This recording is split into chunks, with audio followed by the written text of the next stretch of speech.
então, falar aqui da repercussão política também, né? Porque mais cedo, por volta das 10 da manhã, né, Bob? Às 10 da manhã, o presidente Temer passou rapidamente lá em frente ao prédio. Ele falou com os jornalistas, disse que a prioridade é dar assistência às pessoas que perderam suas moradias e entes queridos. O presidente afirmou que estava em São Paulo e não poderia deixar de ir até o local. Agora, Vera Andreazzi Madu, o que eu queria destacar dessa intervenção do Temer foram as vaias, né, contra o presidente. O repórter Thiago Muniz, que participou com a gente há pouco, ele registrou o momento ali da saída do presidente Temer. A gente tem um trechinho? Coloca aí para quem nos acompanha.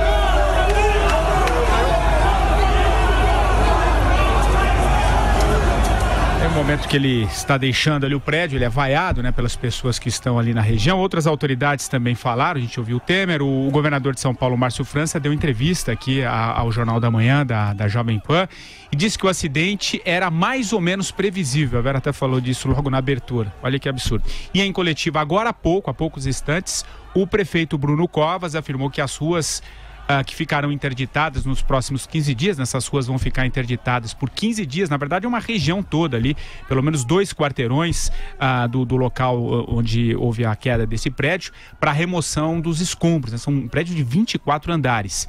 E de acordo com o Fernando Chucre, que é o secretário de Habitação de São Paulo, a prefeitura estava tentando retirar os moradores do prédio pacificamente. Segundo ele, foram 6 tentativas, mentira, mas enfim, né? Isso aí ele disse tem em cara coletivo. de ser mentira, porque o próprio Bruno Covas disse mais cedo que eles tinham desistido já da reintegração de posse. Mas depois na coletiva agora à tarde ele disse que não. Então.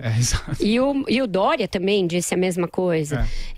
Eu acho que está correto, voltando no Temer, ele ter ido lá, uma jogada arriscada, porque ele é claramente impopular e acho que ele tomou um choque com a própria impopularidade, vendo assim a olho nu como ela é, mas cabe aos governantes em momentos como esse irem aos lugares. Eu sou sempre a favor de que se vá, preste solidariedade a quem foi vítima e mostre que está ciente da gravidade do momento. Então os 3 não fizeram mais do que a obrigação de ir lá. Só ir lá não adianta, tem de assumir responsabilidades e tem de fazer um trabalho preventivo para outras situações como essa. Esse não era o único prédio em situação degradada invadido em São Paulo. O próprio Bruno Covas falou em pelo menos 70 invasões desse tipo. Se tem PCC, então tem que chamar a Polícia Federal, tem que chamar uma força-tarefa e tem que tirar. Ou a gente vai viver uma situação das favelas cariocas, que são territórios dominados pelo crime, nos quais o Estado não entra, dentro do centro de São Paulo. É isso que essas pessoas estão nos dizendo? Olha, não temos o que fazer? Não. Tem que aproveitar a tragédia para tirar alguma coisa boa. Então, se há isso, e se há essa ciência e esse mapeamento, tem de tirar rapidamente e prender os responsáveis. Se é o partido do crime, como chegou a dizer alguém, que está dominando essas invasões, que sejam presos.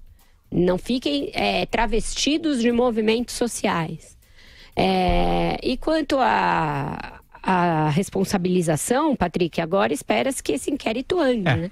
Porque ele ficou aberto um tempão e não chegou a conclusão alguma. Ô, Andreasa, o que você achou aí da fala das nossas autoridades? Patrick Santos, a vaia é o de menos nesse caso. Que vamos fazer o seguinte exercício. Para qualificar a vaia, imagine se fosse o Guilherme Boulos, que em vez de ir em Curitiba, naquela palhaçada do 1º de maio, lulista, estivesse presente ali. Ele seria vaiado? Não seria vaiado. Não seria vaiado. Nesse caso, é bom ou ruim ser vaiado por essa comparação? Quem estava vaiando o Temer? Quem eram os ali presentes que vaiavam o Temer?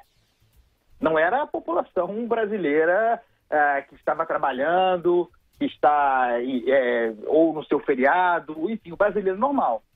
Quem estava vaiando o Temer ali era militante desses movimentos que ocuparam esse troço. Então, essa vaia de hoje é artificial. Mas mesmo que fosse o Maracanã, o Morumbi, o Pacaembu, o Itaquerão vaiando o presidente ali, dane-se, é o que se espera de uma autoridade. Nos governos petistas, quando houve calamidades, a Dilma Rousseff não aparecia, senão de helicóptero, como foi sobrevoar aqui Angra dos Reis, quando teve aquela calamidade no Ano Novo, quando teve aquele alagamento, aquela barbárie, aquela enxurrada que varreu Friburgo. O pessoal só andava de helicóptero, não pisava no chão. Então é bom, é obrigação, mas nós nos desacostumamos disso. É bom que uma autoridade, o presidente da República, vá ao centro de São Paulo quando acontece uma tragédia como essa. É o mínimo que se espera, mas é bom que assim seja. E aí, eu não tenho nada a dizer sobre a fala do Márcio França. O que a Vera já disse. Era mais ou menos previsível, e o senhor é uma autoridade, o senhor era vice-governador do Estado, era mais ou menos previsível. Bastava o menos, senhor, para que levantasse o bumbum da cadeira e fosse fazer alguma coisa. Marcelo Madureira. Olha, o fato do presidente Michel Temer ter ido lá, eu acho que isso faz parte das responsabilidades dos homens públicos, dos homens e mulheres públicas, pessoas que têm cargos de responsabilidade. Com vaia ou sem vaia. Ninguém vai lá as pessoas vão lá para mostrar, infelizmente, aquilo que não existe, né? É a presença do poder público. Vira uma contradição. Você vê que aquela situação toda foi provocada justamente por ausência do poder público. No entanto, né, digamos assim, como circunstância atenuante, as autoridades não se fizeram de rogadas e compareceram lá até para assumir as suas irresponsabilidades. Né? Eu acho que nesse ponto aí foi correto. Não correto foi a atitude do Guilherme Boulos, que veio direto da Palestina para aquele comício lá na porta do Lula, que nem trabalhador aliás, há muito tempo que não é atual presidiário, quando ele, enquanto conhecido no Brasil inteiro, por ser um defensor justamente daqueles que estão sem teto, isso aí, por favor, entre aspas, ele não foi lá no local da tragédia prestar sua solidariedade, apoio, tentar organizar alguma coisa. Ele preferiu e mostrou ao que vem e ao que veio, que participar de demagogia, de populismo, dessa coisa toda. Isso que é bom mostrar nessas horas quem é quem. Agora, eu repito o que eu falei na minha primeira intervenção. Essa coisa no Brasil tem uma desmoralização geral de uma ordem judicial, você tem uma ordem de desocupação do imóvel, que é um próprio da União, ou seja, um próprio privado, de quem for, tem uma ordem judicial. Chega-se lá, aí colocam as crianças na frente, as mulheres na frente, do outro lado choque, choradeira, ranger de dentes, não acontece nada. Quem se desmoraliza é a justiça, é o poder público, é a ordem, a civilização, é isso. Fala, Zé. Olha só, você tem toda razão. Mas antes disso, nem seria preciso colocar as crianças na frente para criar uma situação, não. Tenta desocupar um imóvel desse e veja agentes públicos. Veja, por exemplo, o Ministério Público, ativista, impedindo a desocupação. Isso é o mais comum. Defendendo, entre aspas, o direito daquelas pessoas miseráveis estarem ali em condições miseráveis. Fazendo política. Eu não é assim. Você tem toda a razão, o Andreasa. Agora, gente, a gente fala em tragédia, né, Vera? E o que foi, de fato, uma tragédia, mas o que me impressiona é que mesmo pelo menos oficialmente até o momento, não tivemos vítimas, né? Porque as cenas são impressionantes mesmo, né? Mas poderia ser uma tragédia, assim, com muitas mortes. Enfim, isso é uma coisa impressionante. Fala. Você veja, Patrick, que assim como não há responsáveis, né, também não devia haver um cadastro eficaz de pessoas que moravam nesta invasão.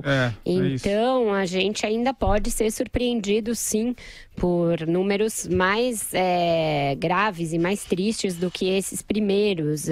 Acho que os bombeiros estão sendo cuidadosos para evitar até que se dissemine ali um pânico, mas ainda há notícias de outros desaparecidos que não se sabe se estavam fala em 45, no momento ou não, né? Porque acho que havia um caráter meio flutuante nessa ocupação. Então ainda vamos aguardar alguns dias, mas as imagens são muito impressionantes. É difícil de acreditar que não tenha alguma vítima a mais, né? Vamos aguardar. Patrick. Oi, Andreasa. Também estão desaparecidos os 2 supostos coordenadores desse movimento. Que tiraram até o carro da garagem. Pois é. Segundo o jornalismo feito até agora, estariam lá informados do incêndio os doutores que habitariam no térreo, porque eles eram os milicianos que preservavam aquilo ali, que cuidavam do cadeado. Tiveram tempo de sair com seus automóveis da garagem do troço. Quem são esses cidadãos? Quem são esses cidadãos? Quem são esses cidadãos? É verdade.